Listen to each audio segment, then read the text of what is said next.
Hi everyone. Today I'm meeting Serena, who is yoga teacher and yoga teacher trainer. And I'm very excited to ask her some questions related to yoga and her own yoga journey. And I wanted to ask you, how did you start? What was your start in this journey? So my start in this journey was a very long time ago, um, 25 years. Oh, wow.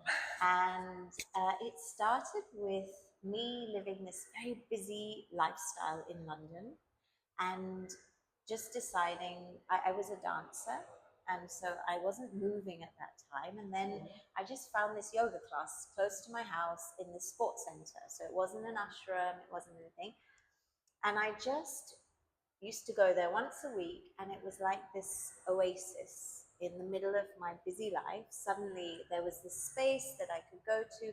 I could move my body, I could quiet my mind. I didn't need anybody else to go with me. It was just me, and I would be able to just go there. And it was this sort of respite from a very hectic lifestyle.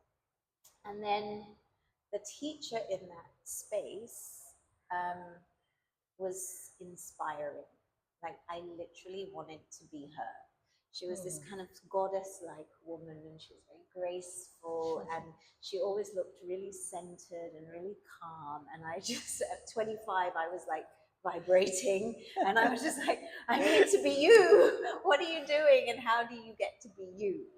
And that really was the start of the journey. And then she disappeared, and I was like, oh no, she's gone. But I just thought, actually, I'm here for the yoga.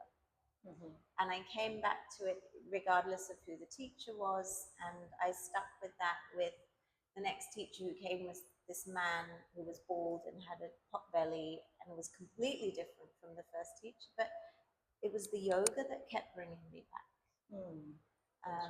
And then the strangest part of that journey was 3 years later. I was directed to the Shivananda ashram in London, and I went to the class there and realized that that first teacher had been teaching a Shivananda class, but she'd never mentioned Shivananda, and it felt like coming home. And then I spent the next 3 years of my life at that ashram like 4 times a week. Very interesting. Yeah. So it was, yeah, I guess it came out of this, it was very holistic. It was this combination of quiet and settled and moving and everything all together. It wasn't exercise. So it wasn't just for the asanas, No. you actually came there to I came because it meditate. created this space for me to just be quiet and have a breath. Yeah. Good. And it makes me think, like, you got inspired by this teacher, and we don't realize maybe sometimes how we can affect someone's life. She right? has no idea that I even existed, I don't think, but she changed the path of my life. So interesting. And today, now that's many years ago, but you're still very active. And I was just thinking, what keeps you going on? What inspires you? Is it habit, or you think you're finding inspiration? I have never got bored of yoga. I feel like this practice has literally presented me new things to learn, new ways of coming to the practice. It also has presented me with new ways to live my life, new ways to integrate the practice into my lifestyle. Yoga has literally changed the way I see the world.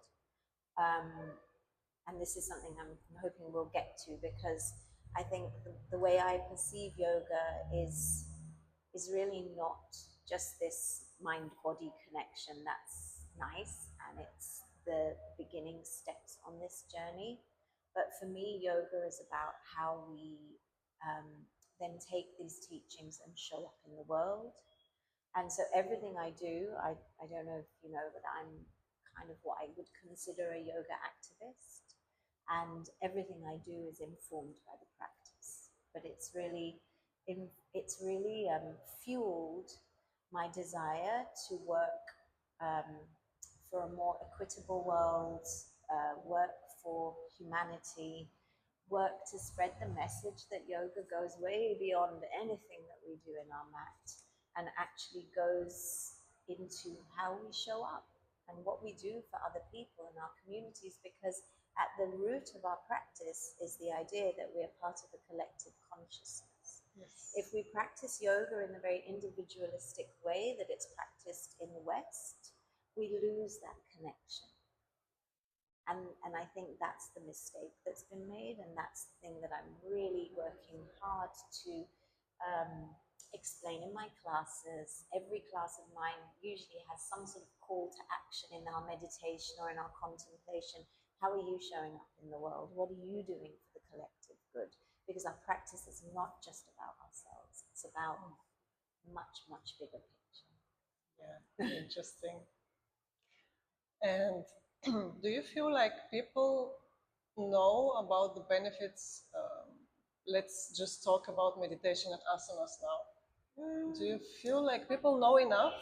I feel like there is a growing understanding that yoga is good for us, for sure. I mean, we wouldn't have, I don't know how many million yoga practitioners in the world, especially in places like the US. And I don't think this industry would have been so big if people didn't get that there were sort of these benefits. But I feel like you can know that cerebrally until you feel it and you experience it and you come to a class and you feel the energy with your teacher, with the other people in the room. You can never really know it until you've done it. Does that make sense? Yes. Yes. So I think everybody knows. Like if you put a survey out, everyone will say, yeah, yoga's good for you, right? Yes. Yes. But I don't think you can really understand how good for you or how amazing it is until you experience it. So often I get people who call me and they'll say, oh, I'm not flexible, or will this help me with this? Will this help me with that? And I'm just like, well, I can't tell you whether it's going to help you with this or that, but what I can say is you're not going to lose anything by spending an hour of your time trying it out. And if it sings to you and if it resonates with you, then you carry on. But I feel like yoga is an experiential practice. Like we need to sit in the meditation and understand how difficult that is or how easy that is. We need to move our body through the asana. We need to sit in community to understand the depth of our practice. Yeah. It happens even people ask, can I lose weight by yoga? So they just think about the asanas, yeah, right? exactly. And this is a misconception that I think has happened because yoga has been colonized by the West, because that was not its original intention. On the other hand, it got more popular, if you think about it. Yes, but it needs to be taught correctly. Sure. It needs to be taught with this real an understanding of its roots. And then, yes, of course, it's spreading.